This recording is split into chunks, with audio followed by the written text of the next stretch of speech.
It's snowing! Oh my god. Oh, what an amazing day I've had today. You know, there's something about contrast and ranges, emotional ranges.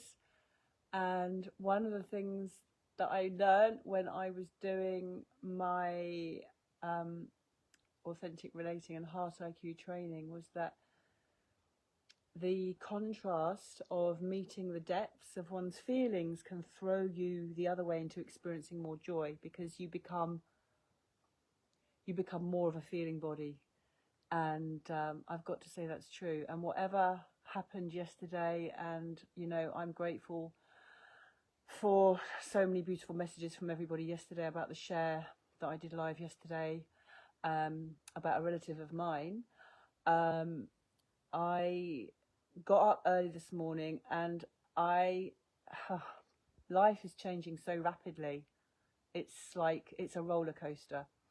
And I decided that for the first time in my life, instead of getting anxious about having loads and loads and loads and loads to do, because so many people want to buy this magic wand, I decided I was going to not let myself get into overwhelm. And something really shifted today. We had a meeting last night. I had a meeting this morning helping people in my team. And something just said to me today for the first time ever, and I had so much to do. And instead of getting myself anxious and not doing any of it, I told myself a different story. And I got through everything and more than I think I've ever done in a whole day without getting stressed. And there's something really in that about how life works. Because when we meet parts of ourselves that can feel very helpless or very triggered or sad or angry or upset, when we've met those places, we become expanded. When we've had so many experiences in life and we felt them and we've allowed them to be with us, and we haven't just brushed them aside and, you know, got drunk or gone shopping or done something to avoid them, but we've just been with them and sat with them, something amazing happens. And that's how we grow spiritually. And today was a very powerful day. And for anybody who has changed career, I could never, ever have imagined changing my career from a moving, embodied work that's involved in breath work and movement and all of that, to sitting at a desk and just constantly in meetings. It blows my mind every time. And it just occurred to me, I was just teaching this evening, and I invited people from my team to come and join a session tonight. And I just realised when I'd finished teaching that my whole career, 35-year career in fitness, has been about me meeting people in movement. Like when I meet them, I meet their body. Of course I'm meeting their emotions, but I'm meeting them in their body. And I realised tonight, meeting a few people that I invited to my session, whom I've never met their body before, I realised how different it is for corporate people who meet each other from the headspace, from this thinking body, from this organised body. And I realised how much over the last 10, 15 years that I've been so obsessed with the feminine and the flow and the inspired action and the chaos and the emotions and the feeling, that I have had very, very little to do with the masculine structure and being organised. And no, I don't want to be goal driven or anything like that. I don't like too much of that masculine stuff. But I've realised that to do this business that I'm doing, with so many people wanting to buy a magic wand today because we've got this amazing offer, I've realised that today I was able to step into my masculine without stressing, without feeling a head fuck, without anything other than being on track and being in the process, and it felt really good. And that feels expanded. And I don't know if anybody has any idea of what I'm saying. Let me know if you understand what I'm talking about. I feel very blessed to be having this experience of doing a different kind of career. I hate that. That word career is a bit weird. It's not a career. Forget that word. It's work that is healing, that is helping, but it's a business, and I'm running a team, and I'm organising trainings and having meetings lots of times throughout the day and helping people, and it feels really grown up and organised, and like I have never had this experience before. And life is all about having experiences, and whether that's going through different shit that happens in our lives and emotional stuff, or whether it's work we're doing, or whether it's people we're being around, or exercise we're doing, or sitting in the sauna, which I did tonight before I taught my class. Whatever it is we're doing, there is an experience within all of that. And that is where the richness of life comes from. That is what life is all about. If we're just going through life, being in the head, like being in that kind of masculine energy, or just as I have been over the last at least 10, 15 years, of being in this kind of chaotic feminine flow without any structure, it's out of balance. And funny enough, when I had my lovely shamanic healing with Tracy less than a week ago, she did say to me, you are actually, you need more masculine in your life. And it's funny how just suddenly, all of a sudden, whilst for the next 28 days, I'm actually in this med bed. I won't say virtual med, but I'm in this med bed right now. And this effortlessness to connect to my more masculine structured part of me is showing up, and it feels fucking blissful and beautiful. And what was amazing when she gave me that shamanic healing was I set up a little altar on my coffee table here, okay? And I put my beautiful goddess and a beautiful little figurine that my mother had given me before she passed. And I had my lovely little, had my lovely little lotus flower candle, and I had candles burning and incense, and it was all beautiful. I had it all set up for the healing session. And something said to me, you need to pull in some masculine. So what I did was I stood on the sofa, and right up the top there, I don't know if you can see in my studio, but like I've got a shelf up there, and I've got a big box of photos. And I thought, well, who was the man in my life that I really, really, really, really adored? Okay, I'm not talking about my kids, but who was the man? And it was my granddad. And so I thought, right, I'm going to go up into my box of photographs, and I'm going to see if I can find a photo of my granddad and put him on my altar ready for my healing. So I stood on the sofa, and I realised that if I pulled the box down, then I've got this piece of draped Indian sari material just there. It's a beautiful pink and silver colour. I realised that I didn't have time to kind of get the box off because my curtain drape would fall down.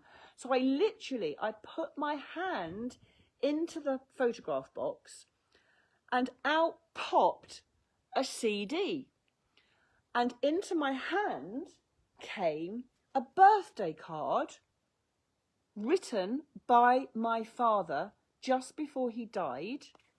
And he was blind at the end of his life, but he wrote, "Happy birthday, love, Dad."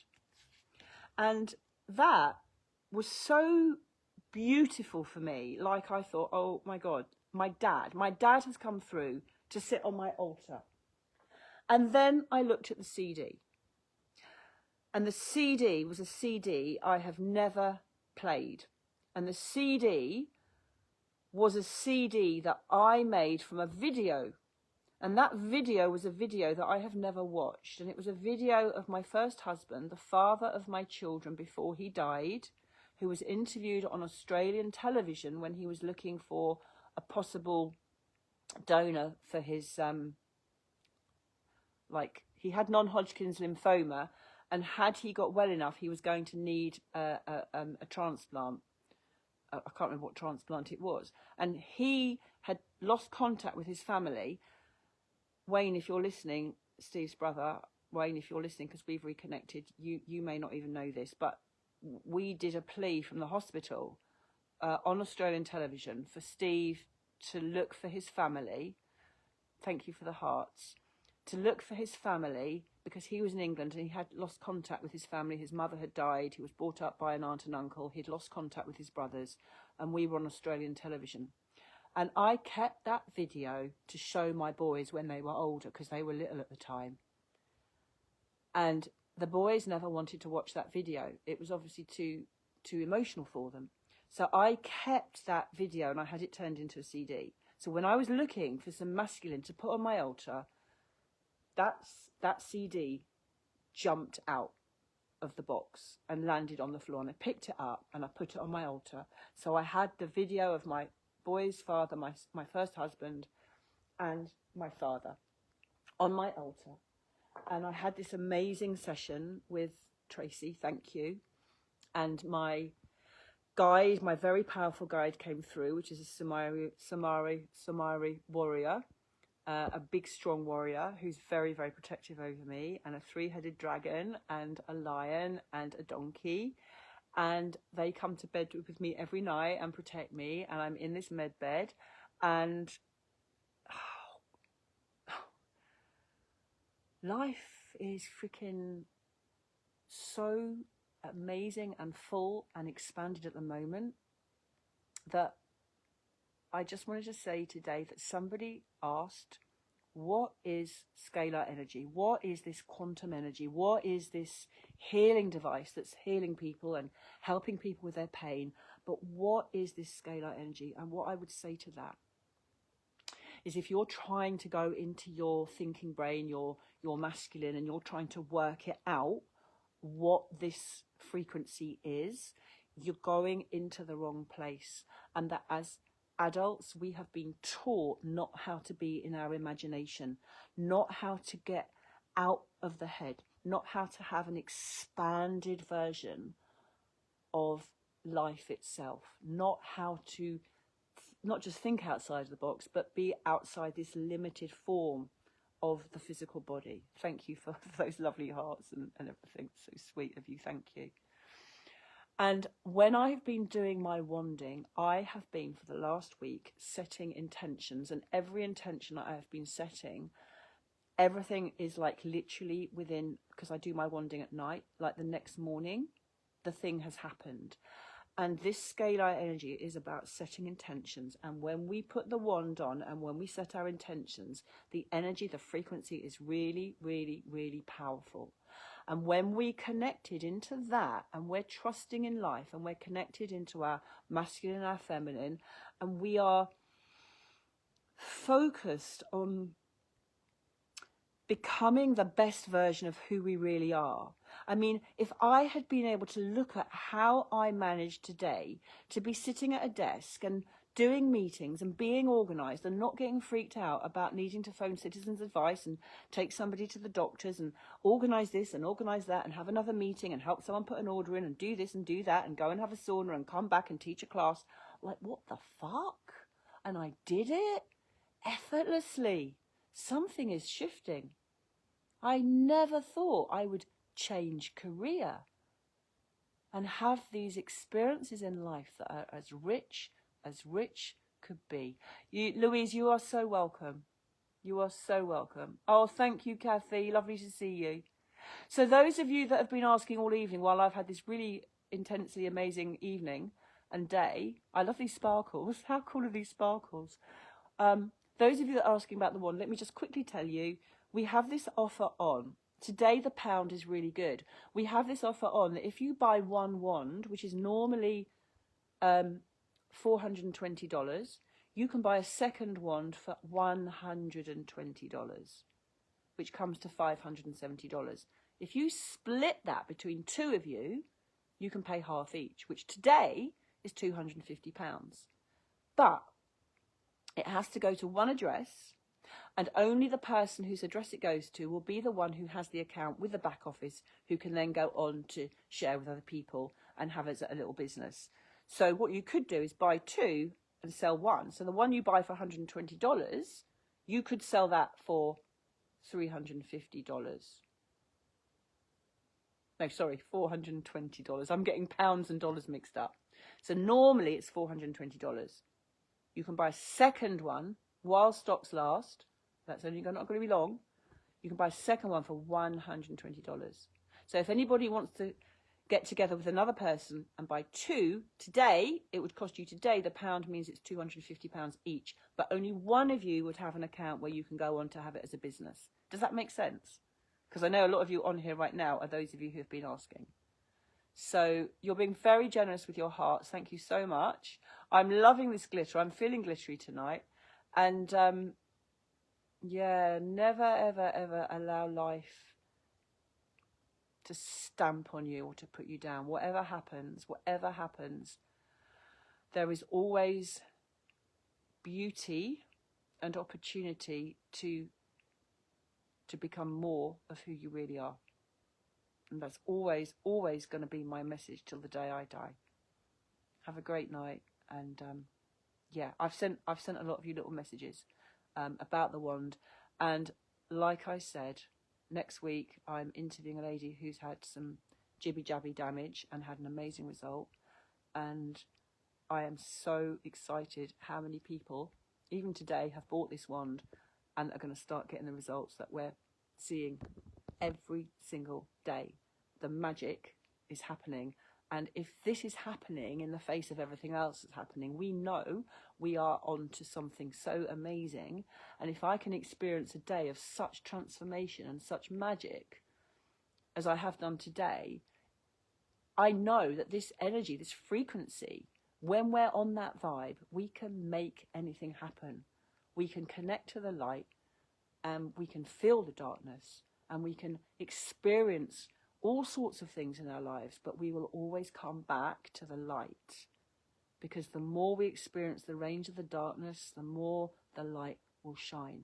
And the brighter you shine, or let's say that another way, the darker the night, the brighter the stars shine. Mwah. Lots of love. Love you loads.